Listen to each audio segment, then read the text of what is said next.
What is up, ladies and gentlemen? Welcome to the channel. My name is Michael and I hope you are having an awesome day. So I was getting some comments about Sabaton, that they actually have their own history channel, that they talk about the historical backgrounds and then they perform the song. So this song is 41.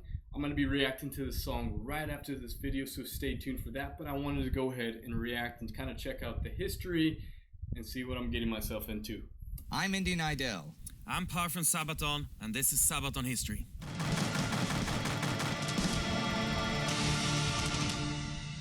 Contrary to popular opinion, Polish resistance when the Germans invaded in September 1939 was a lot stronger and more determined than you might think. Our song 40-1, that song that made Sabaton popular in Poland, is just about that.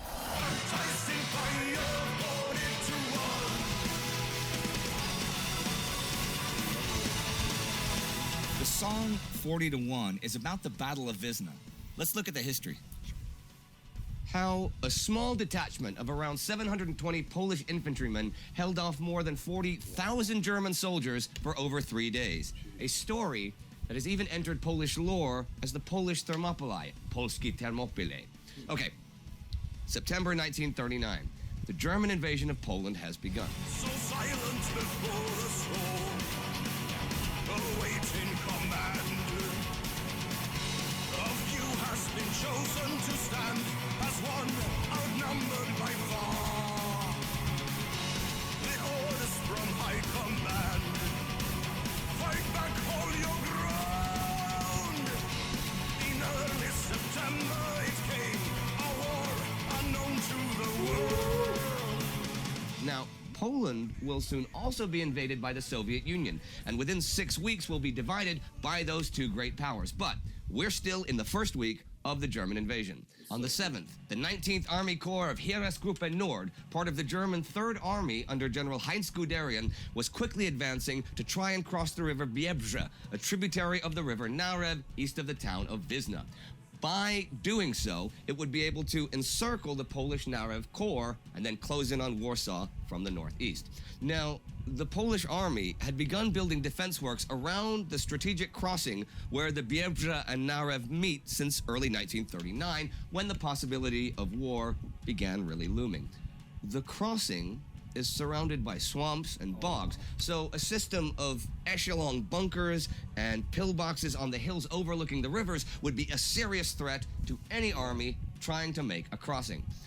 Thing is, as the German Panzer Corps approached, the defense works were not completed. Only 12 major bunkers were battle-ready, and there were a few machine gun pillboxes spread out over 2 actual lines of defense. The big flaw, though, was that the system did not have any larger anti-tank guns or mortars, and with a force of 350 tanks approaching, this flaw was now a major problem. The Polish defenders, commanded by Captain Władysław Raginis, had quickly thrown up some anti-tank obstacles, prepared the forward approach with trenches and barbed wire, and mined the riverbanks. Raginis himself had chosen the bunker in the middle as his command post, but, you know, he must have known that with only 6 7.6 guns, a few dozen machine guns, and only a pair of anti-tank rifles, he could not hope to hold out forever. But as German planes dropped propaganda leaflets from the skies urging the Poles to surrender, Raginis vowed that he would, in fact, die trying.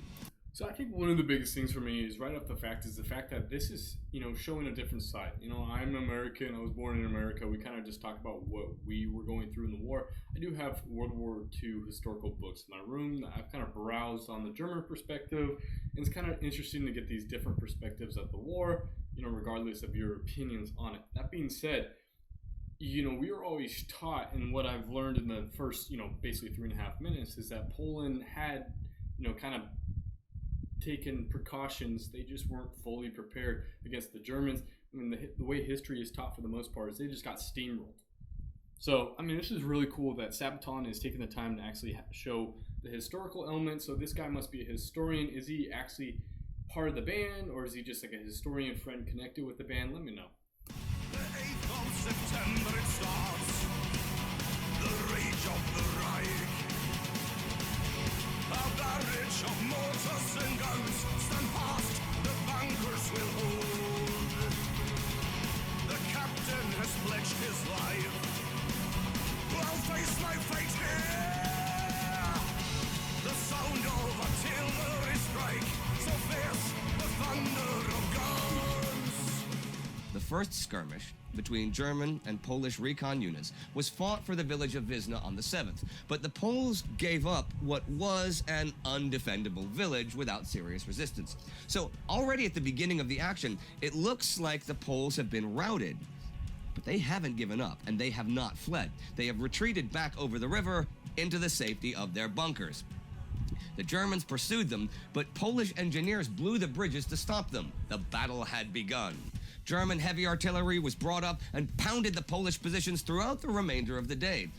The Polish artillery was no match for this and was forced to withdraw, but the Polish bunkers held. Stuka bombardments from the air also failed to break them, since the walls of those bunkers were over 1.5 meters thick and reinforced with steel plates. German assault troops came next, attacking over the next 2 days, but as soon as they crossed the river, they were hit by machine gun fire from the forward Polish pillboxes. Suffering heavy casualties, they were forced to retreat time and again. However, the evening of the 8th, as German tanks began to cross, and with no adequate measures to deal with them and overall limited ammunition, the Polish infantry withdrew from their forward lines near the river to the safety of the bunkers. The German tanks rolled over and through those lines, but their guns could not penetrate the bunkers, nor could they provide enough cover for the infantry to follow. It was a somewhat bizarre stalemate. Yet, without help from any reinforcements or any real anti-tank capability, the Polish soldiers were now trapped. Baptized in fire, 42-1, spirit of Spartans, death and glory, soldiers of Poland, second to none, wrath of the Wehrmacht brought to our foes. Another flaw in the bunker system now became apparent. The major bunkers were sometimes too far away from each other to provide adequate support and could not cover each other's blind spots. So it turned out that the Germans were able to attack and isolate them one after the other.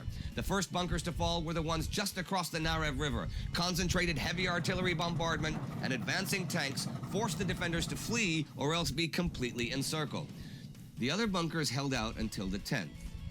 But in the early morning that day, after 3 days of holding off 40-1 odds, the Poles faced defeat, as small platoons of German combat engineers could finally take out the damaged bunkers with explosives, with tanks providing covering fire. One after the other was destroyed, and the Germans closed in on Captain Raginis' command center. By this time, most of his company was reportedly either dead or wounded, and the ammunition was nearly finished.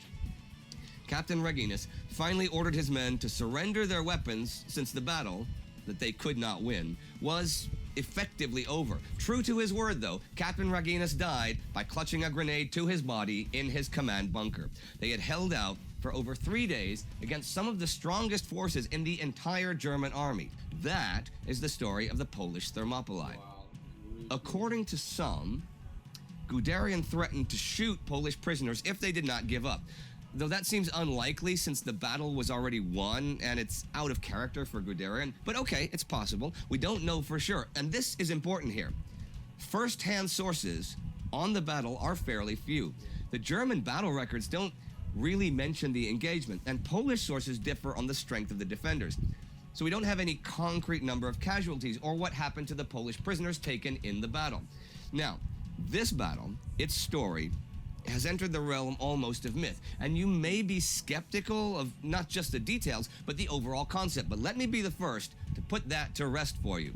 This battle is what Sabaton chose to write a song about, but there are several other shining examples of determined and excellent Polish defense against overwhelming odds during the German invasion. The Battle of the Bzura, the defense at Hel Peninsula, even the remarkable evacuation of LOT, the Polish national airline, of its planes, machine tools, and factory equipment to Bucharest in the face of dual invasion, all attest to the grit and will of the Polish defenders, with which you might not be familiar, because already during the war, the Allies crafted a narrative of a heavily inferior Poland, easily overrun by the mighty Germans, in order to reinforce how aggressive and dangerous Nazi Germany.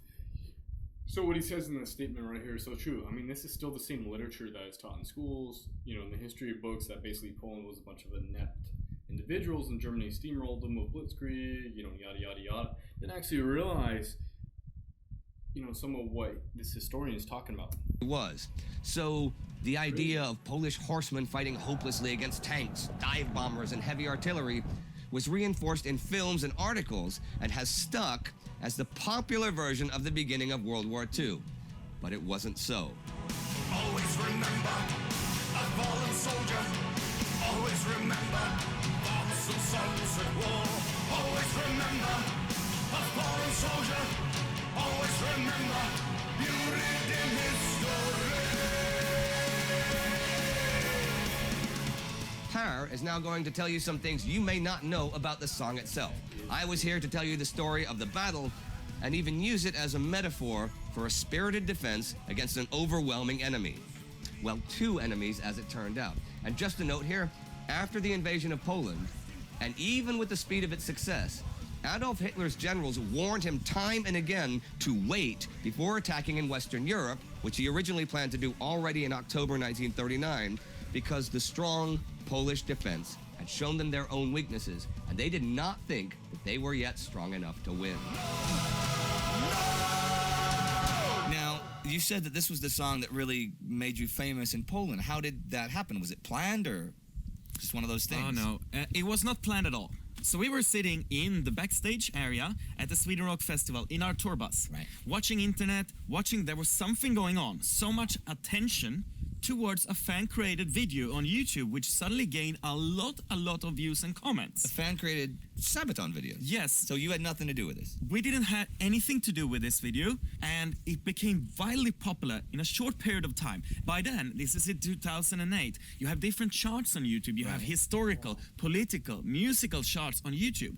And we were top charting on all of them. In the world? Yes. Oh, and it was 40-1. It was a Polish guy that made this video. Yes. So what happened? Did you were number one for weeks or? No, it was just for a few days before this was taken off. There was a copyright infringement and the video was taken down and blocked after a few days. Right. However, it reached around to a lot of fans all across the country of Poland, including it reached to a descendant of the captain that we sing about in the song. Right.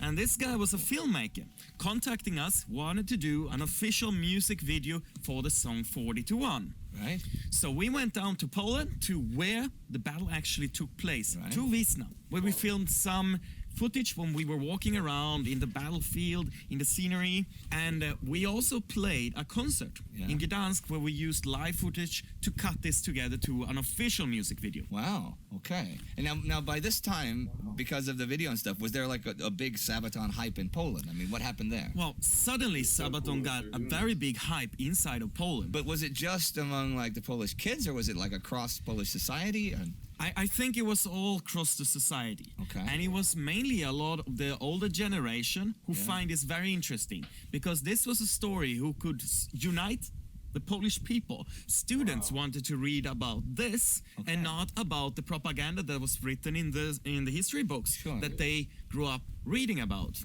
Then did you continue doing like bigger tours of Poland or? We kept doing more and more tours in Poland. And in 2009, we came back for what we called Always Remember Tour. And it was for a couple of shows all across Poland. One of those shows was actually at the battlefield. At Wizna. In Wizna. Wow. Actually 70 years to the hour after the battle. Right. And the opening act was a full reenactment of the battle. Including mortar attacks and tanks and soldiers and planes, and it was a very, very intense opening ceremony. So the whole battle, they did the... Wow. Yes. Until today, that is still the coolest band that ever opened for us. It's the coolest band that ever opened for anybody, Per. We also did a show in Gdansk where we were approached by somebody we did not expect to come to a Sabaton concert. So we were sitting backstage just before the show is gonna be. The promoter of the concert comes into our dressing room and he explains, you have a little bit different kind of person here tonight. And we're like, okay, so who is that? Well, it's actually the Archbishop. What? Yeah. I didn't see that coming. The archbishop. Yeah, we didn't see that coming either. He came onto the stage and a lot of people were complaining about it and booing, but he said only a few simple words, and he said that the church bows to a metal band. And then he gave us this sword from the treasury of the Church of Poland. That is so cool. And just think how that is when a song, a person or a people or a nation can take a song to heart and make it so important to their lives like that. That's got to feel really good. It feels great, and the song has kind of permanently edged itself to Sabaton. Oh, yeah. And I do not believe that we could get away alive by going to Poland, play a show, and not performing 40 to 1. It's a permanent song in the Sabaton catalog. And you know what? Here's how it looks. Alright, well, I'm going to go ahead and stop it here because I actually want to watch the full video and get it, but to hear that insight, that's really cool. It's not too often that you get like a very, very in-depth behind the scenes. Most of the time it's just a collage of bloopers, but wow. You know, they said a lot of good points, which I 100% agree with. I mean, I got a fractured part of history, and that's why I wanted to open my mind up to the different sides and kind of seeing what's going on. Because, you know, this was a massively devastating conflict. It affected everybody at that time in the world, and it still affects people to this day. And like he said, you know, we are taught one thing in history, and what actually was real, you know, was different, and that's a common theme throughout humanity. But anyways, I hope you guys liked this video. If you did and want me to do more of these before I react to Sabaton videos, let me know. Just wanted to test it out and see if this is something that you guys are interested in. Anyways, 40 to 1, stay tuned, coming your way. And as always for me, stay healthy, stay happy, and have a blessed day. Peace.